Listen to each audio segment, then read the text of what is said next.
पंजाब प्रांत से 1 नवंबर 1966 को अलग राज्य के रूप में अस्तित्व में आने के बाद से हरियाणा और पंजाब के बीच सतलुज यमुना लिंक नहर, अलग राजधानी एवं अलग हाई कोर्ट के मुद्दे अभी तक सुलझे नहीं हैं।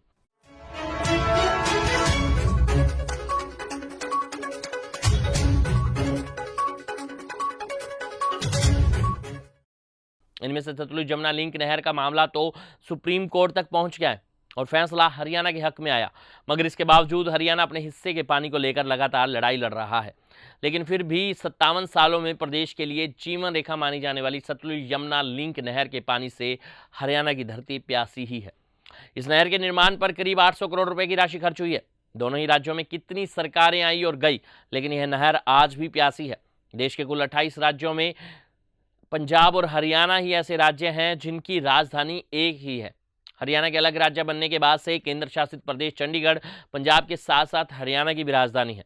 इसी प्रकार से दोनों राज्यों का हाईकोर्ट राजधानी चंडीगढ़ में ही है। हाईकोर्ट का मसला भी लंबे समय से अटका हुआ है। दोनों राज्यों का एक हाईकोर्ट होने के चलते दीवानी एवं सिविल मामलों की संख्या बहुत अधिक है और उसके अनुपात में न्यायाधीशों की संख्या कम है। गौरतलब है कि सतलुज यमुना नहर लिंक का विवाद हरियाणा गठन के बाद से ही चला आ रहा है। इस विवाद की मुख्य जड़ नदी का जल बंटवारा है। साल 1976 में तत्कालीन प्रधानमंत्री इंदिरा गांधी ने इस मामले में हस्तक्षेप किया। सतलुज यमुना लिंक नहर परियोजना के अंतर्गत 214 किलोमीटर लंबा जाल मार्ग तैयार करने का प्रस्ताव था। इसके तहत पंजाब से सतलुज को हरियाणा में यमुना नदी से जोड़ा जाना था। इसका 122 किलोमीटर लंबा हिस्सा पंजाब में है, जबकि शेष 92 किलोमीटर हिस्सा हरियाणा में है। हरियाणा समान वितरण के सिद्धांत मुताबिक कुल 7.2 मिलियन एकड़ फुट पानी में से 4.2 मिलियन एकड़ फुट हिस्से पर दावा करता रहा है, लेकिन पंजाब सरकार इसके लिए राजी नहीं है। हरियाणा ने इसके बाद केंद्र का दरवाजा खटखटाया और साल 1976 में केंद्र सरकार ने एक अधिसूचना जारी की, जिसके तहत हरियाणा को 3.5 मिलियन एकड़ पानी आवंटन किया गया। अप्रैल 1982 में पंजाब के कपूरी में इंदिरा गांधी ने नहर की आधारशिला रखी। पंजाब के इलाके में जमीन अधिग्रहण की राशि भी हरियाणा ने वहन की। इस नहर के निर्माण के शुरुआती दौर में खूब हंगामा हुआ। पंजाब ने तर्क दिया कि इसके पास अब दूसरे राज्यों को देने के लिए पानी नहीं है। पंजाब का यह तर्क है कि इस समय उसके पास 14.37 MAF पानी की उपलब्धता है और सरप्लस पानी नहीं है। पंजाब का यह भी तर्क है कि अगर सतलुज यमुना लिंक नहर का निर्माण हो जाता है और हरियाणा को पानी दिया जाता है तो पंजाब के फिरोजपुर, मुक्तसर, मोगा, फरीदकोट की 9 लाख एकड़ भूमि पर सिंचाई के नजरिए से संकट खड़ा हो जाएगा। वहीं दूसरी ओर सतलुज यमुना लिंक नहर का निर्माण पूरा होने और इसके पानी मिलने से दक्षिण हरियाणा की पूरी तस्वीर बदल जाएगी। नहर के निर्माण से हरियाणा के दक्षिणी हिस्से की बंजर जमीन को सींचा जा सकेगा। हरियाणा नहर के अपने हिस्से का करीब निर्माण 1986 में करीब 250 करोड़ रुपए खर्च कर पूरा कर लिया था। पंजाब में नहर के निर्माण पर आने वाले खर्च का कुछ हिस्सा हरियाणा को देना था। हरियाणा ने साल 1976 में ही 1 करोड़ रुपए की पहली किस्त पंजाब सरकार को दे दी थी, लेकिन पंजाब सरकार ने नहर बनाने की दिशा में कोई काम नहीं किया। नहर की आधारशिला रखने के बाद तत्कालीन SS बरनाला के नेतृत्व वाली अकाली सरकार ने करीब 700 करोड़ रुपए की भारी भरकम लागत से नहर का 85% कार्य पूरा कर लिया। यह मामला सुप्रीम कोर्ट भी गया और 26 नवंबर 2016 को सुप्रीम कोर्ट ने हरियाणा के हक में निर्णय सुनाया। इसके बाद इसी साल 3 अक्टूबर को पंजाब के मुख्यमंत्री भगवंत मान ने हरियाणा के मुख्यमंत्री को एक चिट्ठी लिखते हुए दोनों राज्यों के बीच द्विपक्षीय बैठक करने का आग्रह किया। तो इसके अगले ही दिन 4 अक्टूबर को सुप्रीम कोर्ट ने फिर से केंद्र सरकार को इस मुद्दे पर हस्तक्षेप करने के आदेश दिए हैं। पंजाब को यह तर्क देता है हरियाणा। जी हां, हरियाणा का तर्क है कि सर्वोच्च न्यायालय के 2 फैसलों के बावजूद पंजाब ने SYL का निर्माण कार्य पूरा नहीं किया। सर्वोच्च न्यायालय के फैसले को लागू करने की बजाय पंजाब ने वर्ष 2004 में समझौते निरस्तीकरण अधिनियम बनाकर इसके क्रियान्वयन पर रोड़ा अटकाने का प्रयास किया गया।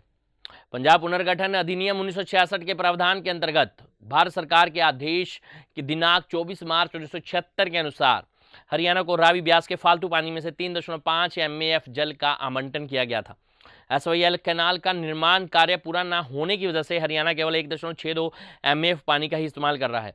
पंजाब अपने क्षेत्र में SYL कैनाल का निर्माण कार्य पूरा न करके हरियाणा के हिस्से के लगभग 1.9 MAF जल का गैर कानूनी ढंग से उपयोग कर रहा है।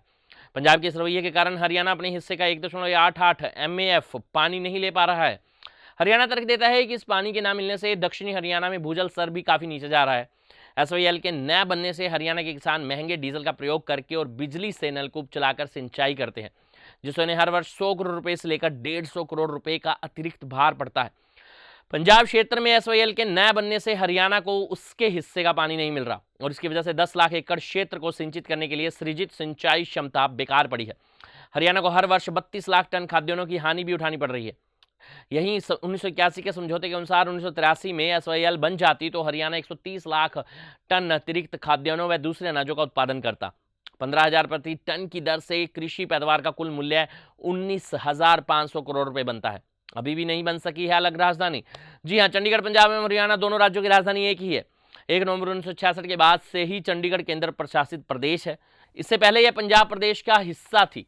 राजधानी चंडीगढ़ का विवाद बहुत पुराना है। चंडीगढ़ में 60-40 अनुपात में पंजाब और हरियाणा का हिस्सा है। दोनों राज्यों का हाई कोर्ट भी एक है। राजधानी के साथ अलग अलग हाई कोर्ट का मुद्दा भी समय समय पर विवाद का कारण बनता रहा है। सबसे पहले 1970 में चंडीगढ़ पंजाब को दिए जाने का मामला सामने आया। यह मामला कई दिनों तक चला। इसके बाद 1985 में राजीव लोंगोवाल समझौता हुआ। सतलुज यमुना लिंक नहर के साथ ही चंडीगढ़ पर भी अहम समझौता हुआ। चंडीगढ़ पंजाब को दिए जाने और उसके बदले हरियाणा के साथ लगते पंजाब के हिंदी भाषीय क्षेत्र अबोहर व फाजिल्का के 100 से अधिक गांव हरियाणा को दिए जाने की सहमति हुई। इसको लेकर संबंधित गांव में सर्वे भी हुए। उल्लेखनीय है कि चंडीगढ़ शहर 1952 से 1966 तक पंजाब की राजधानी रहा था। नवंबर 1966 को पंजाब विभाजन के साथ चंडीगढ़ हरियाणा और पंजाब दोनों की राजधानी बन गया। तभी से लेकर अब तक यह केंद्र शासित प्रदेश दोनों राज्यों की राजधानी बना हुआ है और यहीं पर दोनों राज्यों के हाई कोर्ट भी हैं। हमारी खास रिपोर्ट।